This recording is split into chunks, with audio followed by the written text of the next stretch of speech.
The FBI is the most sophisticated law enforcement agency in the world, pursuing the most dangerous criminals. In California, when a young girl vanishes, We see Sandra Cantu skipping across the trailer park, going toward her house, and something catches her attention. the Bureau mobilizes. We had sexual deviants living in the trailer park.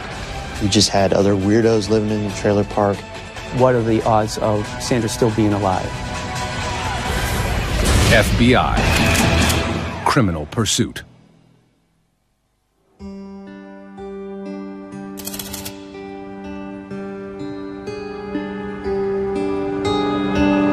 March 27, 2009. In the blue-collar town of Tracy, California, 8-year-old Sandra Cantu heads home after school. The second grader makes her usual afternoon rounds, knocking on doors and looking for playmates in her mobile home park. I'll let them know you came by, okay? All right. All right. There's only 100 people that live here, so it's a very close-knit community. All the residents here knew each other and pretty much trusted each other.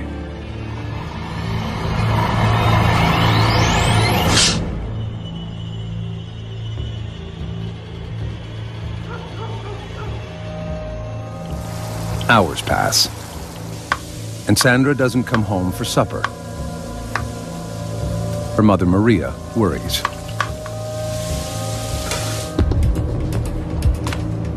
She begins calling her daughter's friends. Hi, Kathleen, this is Maria. Have you seen Sandra? No one has seen Sandra for hours. Okay. Maria always told the kids not to go outside the trailer park, and the kids never did. So when she went looking for her and couldn't find her, she knew something was wrong. Just before 8 p.m., Maria calls the Tracy Police Department. Tracy, please. Well, I have a missing daughter. Okay, how old is she? She's 8. When's the last time you saw her? Oh, it was about 3. She told me she was going over to this one girl to play, and she hasn't been home. And I went looking all over.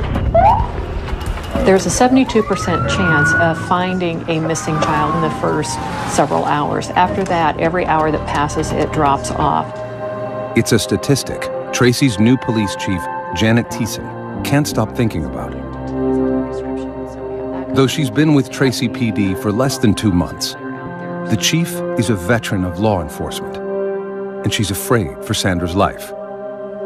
Statistics tell us if a child has actually been abducted, whether it's a known person or unknown, the likelihood that that child will be murdered is most often going to happen within those first 3 hours.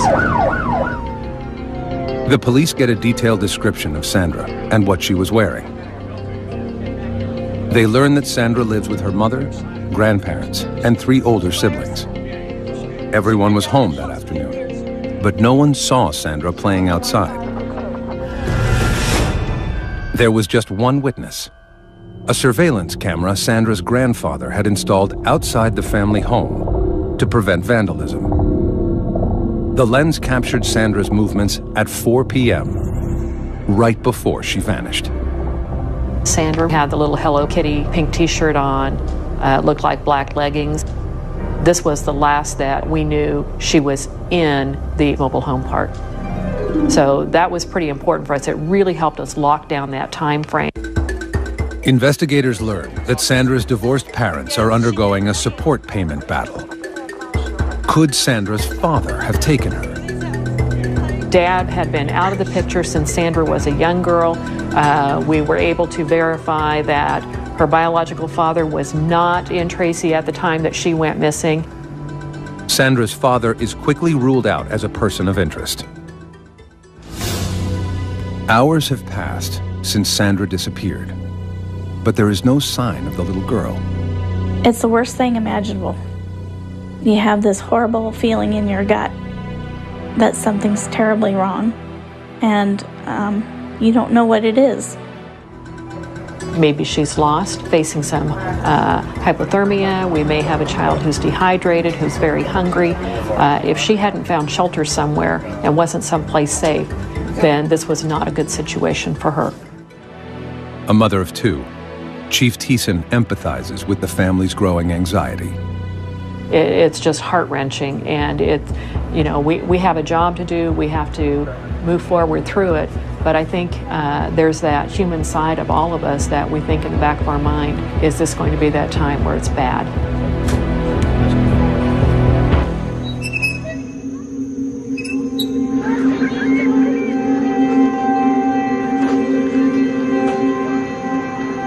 As dawn breaks, volunteers canvass the neighborhood, desperately searching for Sandra. We had a helicopter unit out. We were using a FLIR unit to check for heat sensors in the area that we were flying over. We also were going door to door, asking people in the area, checking with some of the businesses, had they seen this little girl? We were coming up with nothing. Sandra, it just seemed, had literally disappeared. With no known suspect or vehicle description, Tracy police are stumped. They issue an urgent bulletin on a missing child, which alerts the FBI's Child Abduction Rapid Deployment Unit, or CARD. Comprised of the world's leading experts on child abduction, the CARD unit can mobilize anywhere in the country within 4 hours. Team leader, Special Agent Joseph Brine, and his colleagues rush to Tracy as soon as they get the alert. When we first responded to the Tracy Police Department, one of the first things they asked is, what are the odds of Sandra still being alive? Statistically speaking, 97% of the children who are abducted at this point in time have been murdered.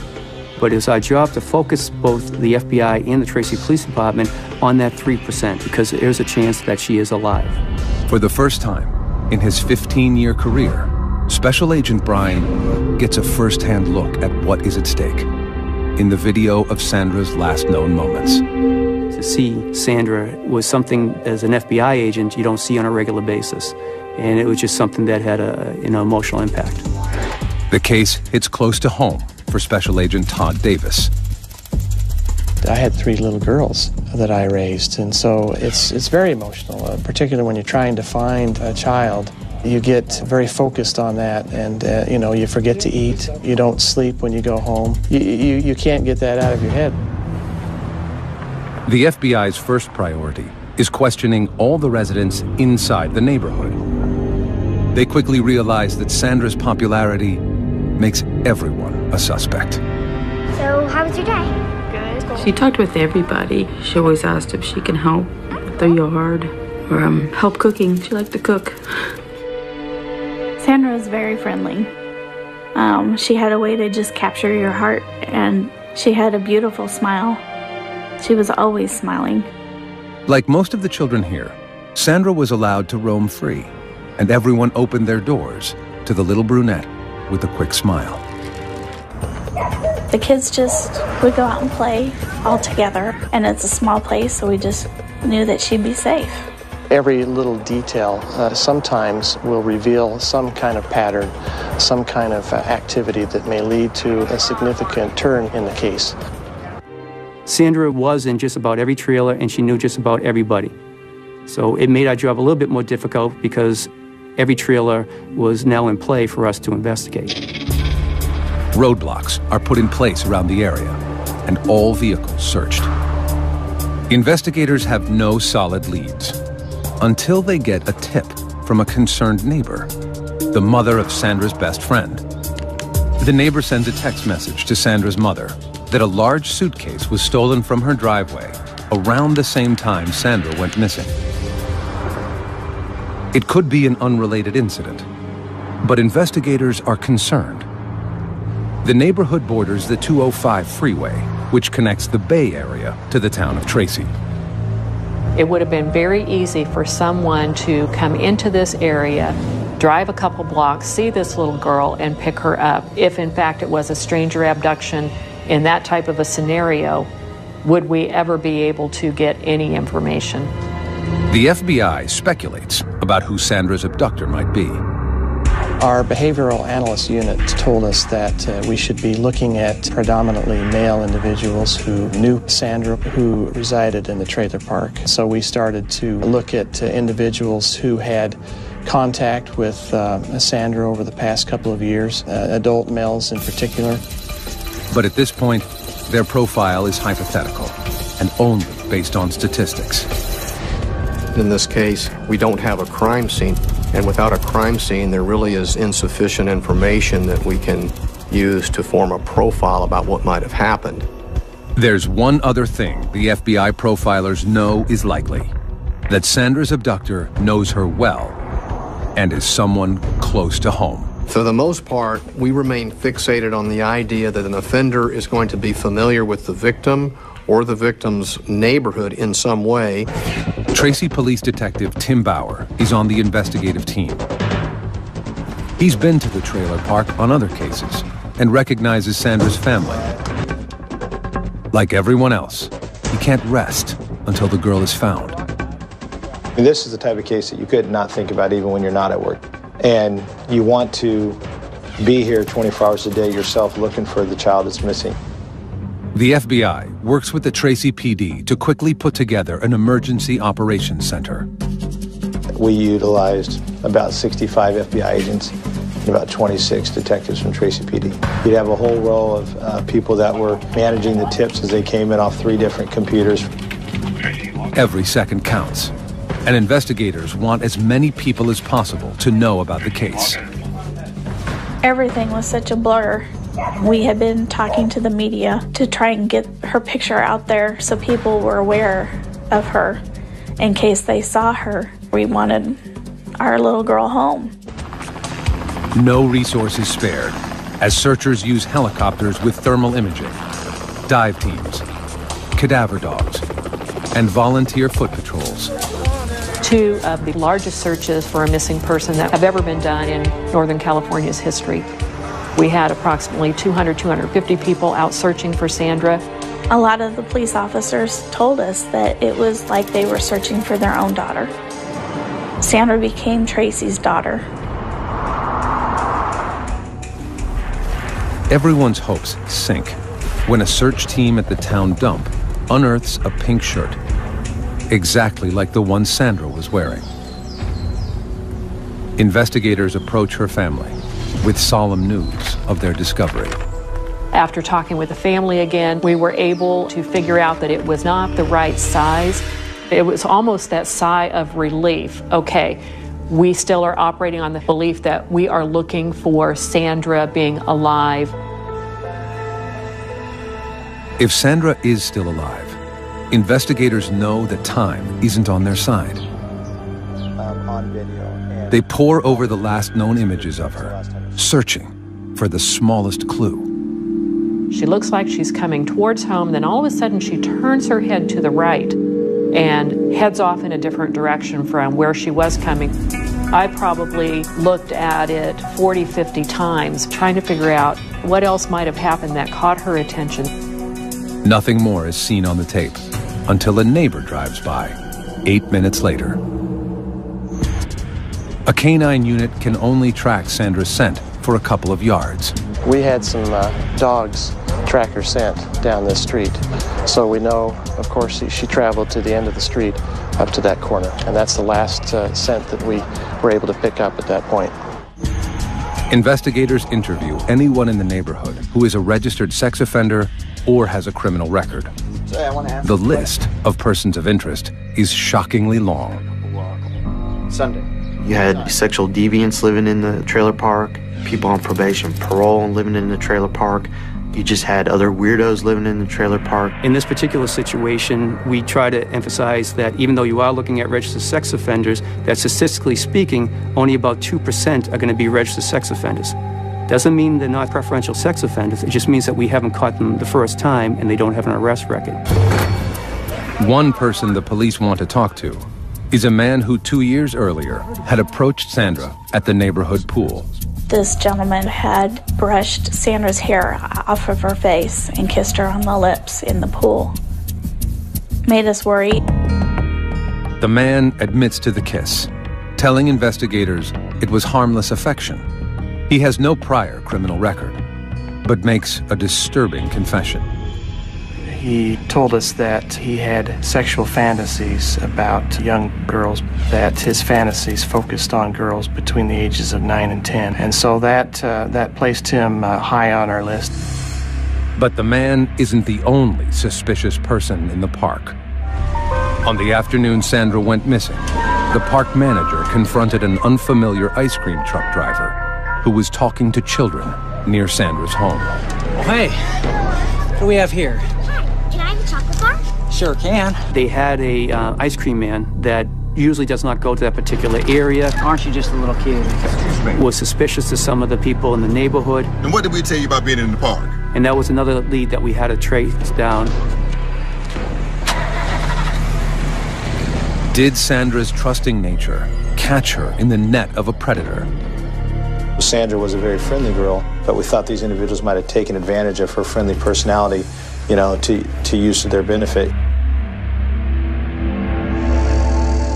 As night falls, there are no solid leads. The town of Tracy gathers for a candlelight vigil. The community showed so much love and support. They left stuffed animals, hundreds and hundreds of stuffed animals they left as a memorial to her. And it was cold. It was so cold. And we just knew that she didn't have any jacket on because it was warmer during the day, but it was so cold at night, and we were just so worried about her. Investigators are there too, lending support and looking for suspects. The peaceful ceremony is shattered when a woman frantically approaches FBI agents. She's screaming, "I found something, I found something." It says Cantu. So myself and a couple other agents and one of the police officers, we follow after her. She's still hysterical, she's still yelling, she's still screaming. We get over to where the mailboxes are in the complex, and she just plops down. She points, it's over there. Investigators are stunned when they read its dire message. Cantu is in stolen luggage in water at Bichetti and Whitehall. Signed witness. After 2 days of searching, there is no trace of 8-year-old Sandra Cantu. All the FBI and Tracy, California police have is a growing list of persons of interest. There were several individuals in the trailer park that jumped out at us that needed a little extra attention. These were individuals that had either been involved in drugs, crimes against children. Then, a startling lead lands in the lap of investigators. A neighbor walking to a candlelight vigil for Sandra finds something suspicious in the park. I was just walking by and I saw it here on the grass and Investigators gather the note, which has a chilling message. The note said, Cantu is in stolen luggage in water at Bichetti and Whitehall, signed witness. San Joaquin County Deputy District Attorney Thomas Testa is suspicious. And what's so interesting about this note is it almost looks like there are deliberate misspellings. I mean, a very simple word, on, is misspelled. And an FBI expert looked at it and gave an opinion that it looked like someone was camouflaging the writing, hiding their true writing. Is the note true? Or is someone trying to throw the police off track? Investigators can't take that chance. At daybreak, agents immediately order a search of the ponds near the address, 2.5 miles from the trailer park. The intersection borders a river and a dairy farm, and there are several settlement ponds for cattle manure runoff. Investigators aren't sure where to look. In the settling ponds, it makes it extremely difficult to search because of the sewage that had flowed into those settling ponds from the dairy. It makes it impossible for divers to locate anything. Investigators have no idea whether Sandra's body is in the pond. They have a lot of questions and turn to the note's messenger for help. 28-year-old Melissa Huckabee is the same neighbor who reported a suitcase stolen from her driveway the day Sandra went missing. When the agents interviewed Melissa at her trailer, she told them she was especially alarmed when she saw the note referencing that the child had been placed in the suitcase because she said her suitcase was large enough to fit a child in. A friend of the family, Melissa is a single mother raising a 5-year-old in the home of her aging grandparents. Her daughter is Sandra's best friend. Her daughter played with Sandra, and her family was church-going people. Her grandfather was the pastor at the church around the corner. And she was a school teacher there. So as a family, we felt safe having her there. But the agents are suspicious about Melissa's involvement and dig further. Why she was not statistically, the person that we profile for this type of investigation, the fact that she had injected herself into this investigation, the fact that her story was not very credible was a concern for us. Melissa has a partial alibi. At the time Sandra disappeared, Melissa was alone at her grandfather's church decorating her Sunday school room. Phone records prove she placed a call from the church to the trailer park manager around the time Sandra went missing. Even so, agents search Melissa's car. We found a blue self-sticking note, and when we retrieved that note, looked at it more carefully, we noticed that there was some scribbled handwriting. Closer inspection of the note reveals something suspicious. And our evidence response team was able to isolate the scribbled writing on top and adjust the color and contrast and shading. Underneath the handwriting were 3 words: Bachetti, Whitehall, and water. The address is the same as the one written on the note Melissa supposedly found. Is she the author of the ominous message? In Melissa's messy bedroom, agents find a notebook hidden below the nightstand. It is the same type of paper as the note, and a page is missing. It also contained on it some indented writing that we held up to an alternate light source, and our evidence response team was able to discern a couple of letters that exactly matched letters found on the anonymous note. Investigators are now certain that Melissa wrote the mysterious note. But why? Is this an attention seeker who somehow wants their 15 minutes of fame, or is it a situation where this person is trying to find out what do the police know and how close are they getting to me? In spite of the questions surrounding her, Melissa cooperates with police, offering valuable information about yet another suspicious neighbor. Yeah, the guy right there, he's really creepy. Every so often, Sandra would go to the man's home and play games or hang out. Do you have a deal? And he's been linked to an alarming incident with another little girl in the trailer park. That's for you. A 7-year-old child had been drugged, and he had assisted the child's mother in taking the child to the hospital. And when the police arrived at the hospital, he exited abruptly. That was an indication to us that maybe there was something that he was hiding. Cadaver dogs search the man's vehicle and get a positive hit on the truck. But the evidence team finds no traces of human remains. And residents are coming forward with more disturbing information. Police are shocked when a stepfather and stepson who share a trailer volunteer photos they have of Sandra on their cell phones. The top of her shorts were unbuttoned as she's sitting on somebody's lap. And the fact, of course, that they admitted that she was in their bedroom frequently was of concern to us as well. A search of their home uncovers a computer with questionable images of children and a stuffed animal used for masturbation. But the 2 men have no criminal history of offenses against children. By now, it's been a week since Sandra disappeared, and her once idyllic neighborhood has turned into a land of horror. FBI agents and the Tracy PD work around the clock, chasing down leads. Every hour that ticks off, You feel that stress and that tension. I really literally had to order people to go home. Every second that we're sleeping and that we're not working the case, maybe that's that moment in time that if somebody was doing something on the case, that we still had that opportunity to find Sandra and to find her safe. Investigators need to narrow their list in hopes of finding a suspect. They decide to administer polygraph tests. They start with the man who had kissed Sandra at the local pool. He passes. His alibi also pans out. He is not charged. The suspicious neighbor also passes a polygraph test, but has no solid alibi for the block of time. Investigators learn he is a close friend of the man who kissed Sandra. Could the two have worked together? The stepfather and stepson, who were found with questionable photos of children, are also given polygraphs. The results are disturbing.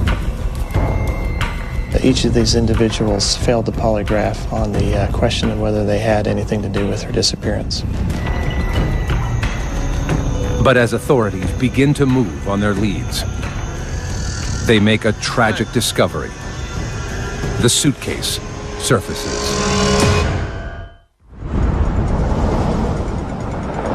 It's been 11 days since 8-year-old Sandra Cantu vanished from her trailer park in Tracy, California. 2.5 miles away, workers at a dairy see a suitcase floating in the water. They call the sheriff, who rushes to the scene with Tracy PD and the FBI. Is she in there? We wanted to know, but at the same time, we didn't want to open at the scene, obviously, because we want to protect the integrity of what's inside. Hairs and fibers, other pieces of evidence that can link us to who did this, if this is actually Sandra in the suitcase. The suitcase does not have any identifying marks, but the zippers are tied together with a thin white string. Standing knee-deep in sewage, the evidence team lifts the suitcase and places it in a body bag. Immediately, the one thing you noticed was the weight of the suitcase. There was definitely something inside the suitcase. As we start to carry the body bag out, all of a sudden you could smell the smell of death. Investigators deliver the bag to the San Joaquin County Medical Examiner. He carefully cuts the white cord on the zipper and opens the case. Inside is a young girl, curled into the fetal position. Dental records and her clothing confirm what investigators don't want to hear. It is Sandra Cantu. It's devastating. You know, we lived up to this moment that she's still alive. We gotta find her. She's still alive. We can find her. We can find her. And then at this point, we can't. The only thing we can do to help her now is by finding out who did this. Sandra's body is fully clothed, in the same outfit she was wearing when she disappeared. Toxicology reports reveal she was drugged with benzodiazepine, a powerful sedative. There are no obvious injuries on Sandra's body, no scratches, bruises, or cuts, except a small scrape on the inside of her bottom lip. The coroner determines that she was sedated, then smothered, before being put in the pond. And there's something else. The doctor determined that she had been sexually assaulted, and at first was kind of confused because of the angle that had been used for the sexual assault, and kind of determined that it had been with a foreign object.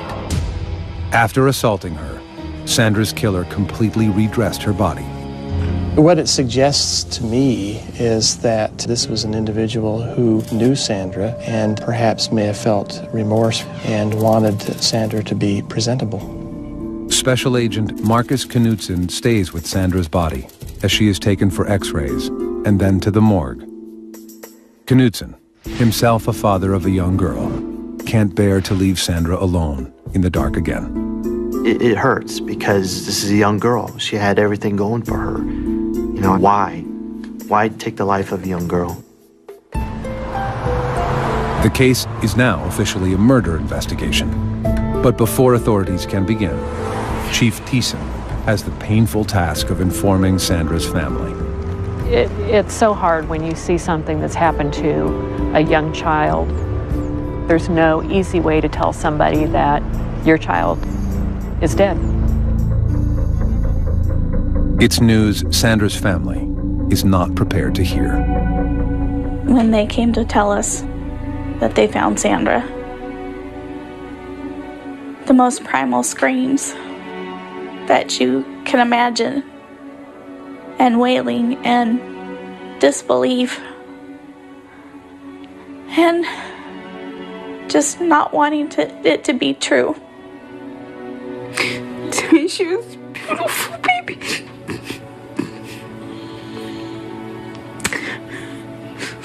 That was my beautiful little girl.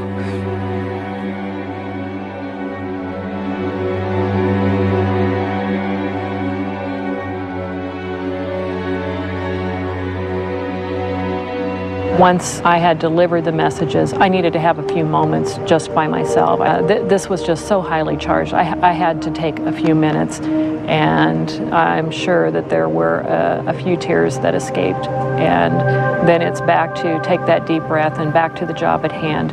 Now we had a killer to find. Authorities know the killer is on the loose and could strike again. And the messenger of the note, Melissa Huckabee, is now their prime suspect. Now that we found the body described in the note and the type of suitcase matched the suitcase that had been supposedly stolen from Melissa's trailer on that day, that certainly pointed in her direction. Investigators want to polygraph Melissa, but they can't. Melissa is in the hospital after attempting suicide by swallowing razor blades. Agents don't know what to make of her erratic behavior, but they do know that something is up. The signs of swallowing the razor blades, the note, I don't know if it was guilt or just wanting to get attention, but she wanted someone to come talk to her about Sandra Cantu by all of her acts that she did. Investigators begin gathering evidence against Melissa Huckabee.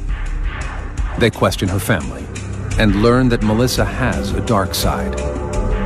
3 months earlier, she pled no contest to petty theft charges for stealing from a department store.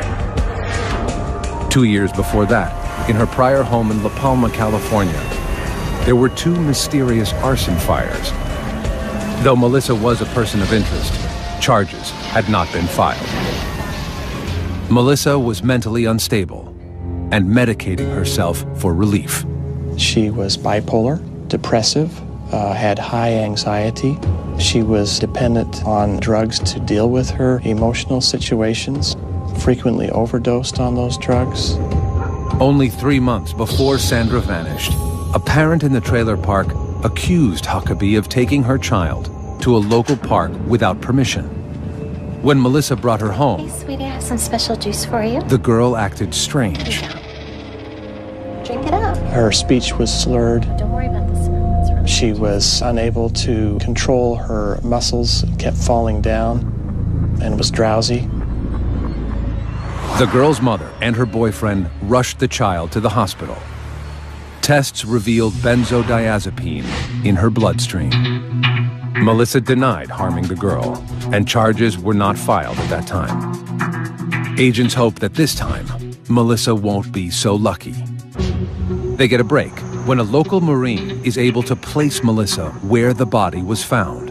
We located a witness who lived on Whitehall Road who was heading to a restaurant to eat that evening with his wife. And he noticed an SUV, a small SUV that was parked facing west on the north side of the road with a car door open. The couple stopped to check it out. Then, Melissa emerged from the ditch.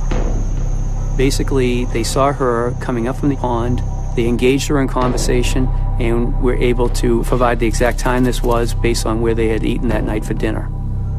It described her to a T. It described her vehicle to a T. The timeline fits, but it's only circumstantial evidence. And investigators need irrefutable physical evidence. They get a warrant to search Melissa's grandfather's church. We conducted a search of the church looking for any cordage that would match the description of the cordage we found on the suitcase. and we found a blind in the Sunday school room used by Melissa that had been cut and retied. Investigators are also looking for the object Melissa allegedly used to sexually assault Sandra. We covered the church head and toe with alternate light source, looking for bodily fluids and blood. In the kitchen, they find a bent rolling pin. And the rolling pin had one side that had a red smudge on it. So they collected it with gloves, of course, put it in a bag, and tried to find fingerprints on it and collected that smudge. Now, agents have to wait for the crime lab to do its work. They want the case to be rock solid before they make an arrest. They won't have that luxury. 5 days after entering the hospital, Melissa Huckabee is released. Her daughter and grandparents have left town, and her house is empty. Police wiretap Melissa's phone. The next day, they hear a phone call that stops them in their tracks. She asked for Sandra's sister to come down and play with her daughter. Hey, Maria. Yeah, I was wondering if your daughter could come over and play with Mike. Clearly, the concern for the Tracy Police Department and the FBI was that Melissa Huckabee was now asking this girl to come down so she could kill this young girl, just like she had killed Sandra.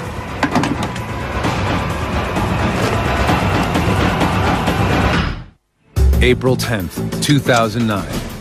2 days after she is released from the hospital, murder suspect Melissa Huckabee invites her victim's older sister to her house.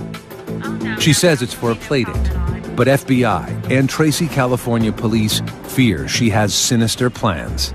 Here we go again. She's going to try to pull this off again because in her mind at this point she believes she got away with it. Unaware that Melissa is suspected of murdering their daughter, Sandra's family is about to send her sister over to play. My boss says, hey, get over there right now, drive as fast as you can and get there, and right before you get there, shut your lights down and get in there and then just walk up like everything's cool, knock on the door and make sure we don't got another little kid in there. Detective Bauer races to Melissa's house, fearing the worst. When we get over there, we knock on the door, and when Melissa answered the door, and there's a neighbor's daughter in there who our surveillance units thought might be Sandra's older sister, but, you know, fortunately it wasn't. Trying to act casual, he convinces Melissa to come down to the station for a formal statement.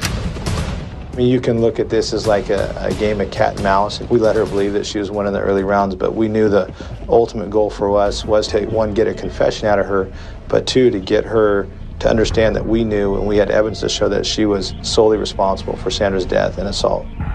In the interview room, Detective Bauer confronts her with proof that she forged the note about the suitcase. We took a normal, 3-inch blue sticky note and we blew it up on graph paper to the size of this wall right here. And it had the 3 words on it that were scribbled out, Pachetti Whitehall Water. And the person wrote this note and it had to be the only person that knew where Sandra was. Melissa denies everything. After 5 hours, Detective Bauer confronts Melissa with the evidence that cracks her lies wide open. Between 5:30 and 5:40, 2 people saw your car stopped on Whitehall Road.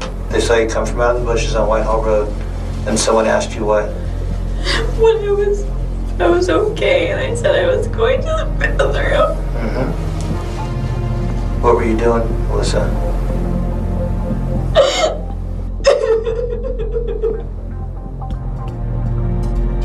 It was an accident.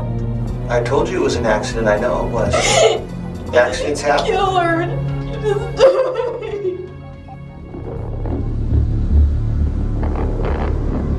Melissa claims Sandra's death was a horrible accident, a misguided game of hide and seek with Melissa's daughter. Melissa says she became distracted and forgot about Sandra in the suitcase. She drove to her Sunday school room at the church and began working. I went in the church.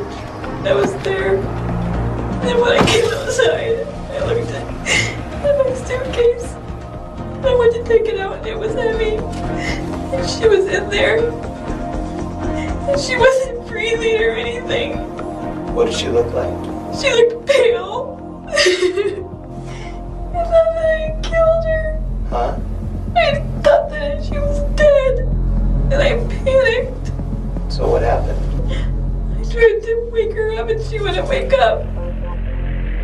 Melissa claims she tried CPR, but it didn't work. She zipped the girl back into the suitcase and decided to hide the body in the pond. Dead, and I killed her.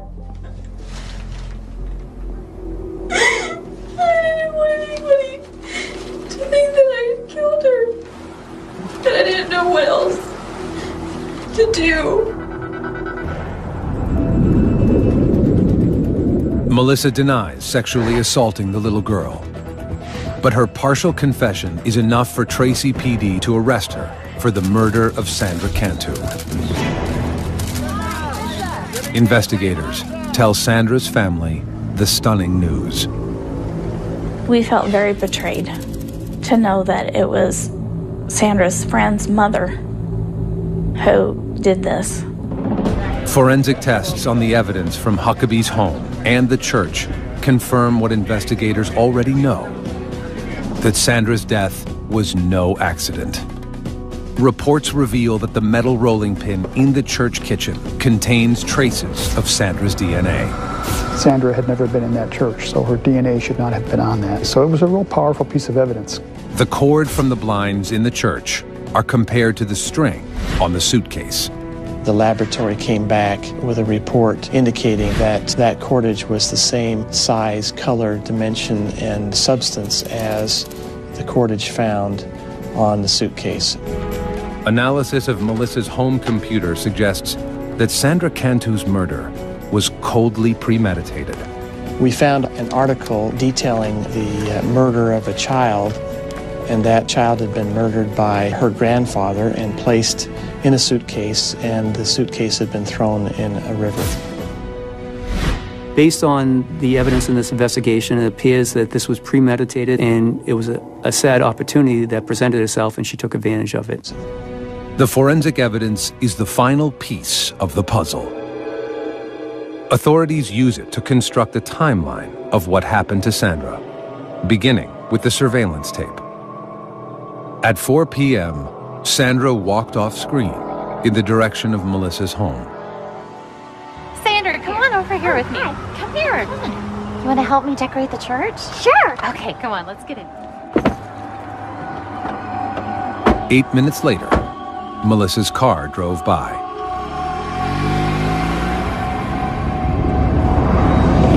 After driving Sandra to the church, Melissa gave her a drink laced with benzodiazepine. Almost got it ready. Thanks.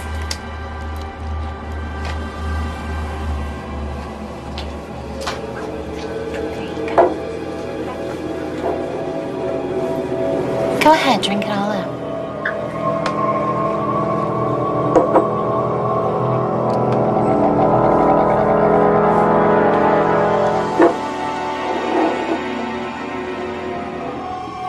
When the girl was unconscious, Melissa made her move. Around 5 p.m., phone records show that Melissa made a call from her grandfather's church to the trailer park manager, reporting her suitcase stolen. She started thinking of needing to cover her tracks by making sure she reports the suitcase that has Sandra's body was stolen. So if the suitcase is found, she could claim, well, someone stole it and someone else must have put the body in it. Then, shortly before 6 p.m., the eyewitness saw Melissa near the pond. Hey, how you doing? What you doing now? Sandra Cantu was dead before her mother ever called 911. May 10th, 2010. Faced with overwhelming evidence, Melissa Huckabee takes a plea deal and admits guilt in the kidnapping and murder of Sandra Cantu. All other charges are dropped, including charges of drugging and rape. And I think that's a testament to the strength of the case and to the credit of the detectives and the FBI, is that she probably thought there was no way out. She probably would have been given the death penalty had the case gone to trial. Melissa is now serving life in prison without parole. When asked why she killed Sandra, Huckabee has no answer. She never would tell me why she did it. To this day, she still says, I don't know why I did it. She knows why she did this, and she just won't tell anybody. We don't care. I don't care. to know, because it's a sick individual that would do something like this to a child. We view Melissa as a monster. Monster. Female child killers are rare, with less than 10% of murders attributed to women. If a female, as an offender, is engaging in some type of sexual assault on a victim, there might be an emotional aspect that comes into play as well. And we could be talking anger or rage or revenge or some other negative emotional state. Authorities speculate Melissa Huckabee may have killed out of jealousy that Sandra was stealing her own daughter's affections away, or out of a need for attention and praise. I still cannot understand why I did what I did. She created the emergency, and she was going to be the one to solve the emergency, and she would be the hero. She would get all this attention. She'd be the star, and she'd be on these TV shows, and Oprah would come and talk to her. So there is that theory that this was just a cry for attention. Sandra Cantu may have walked off camera, but she will never walk out of the hearts of those who caught her killer. It's a tragedy that someone so little, so cute, had her whole life before, would lose her life. She didn't put herself in harm's way. Evil came and sought her out, and that's a clear tragedy. Our team is still going to hurt over the death of Sandra. You know, you take somebody in the community that you think is, you know, a good person or respected, and they turn out to be like Melissa Huckabee. Yeah, it's hard. It's hard because it could be anybody.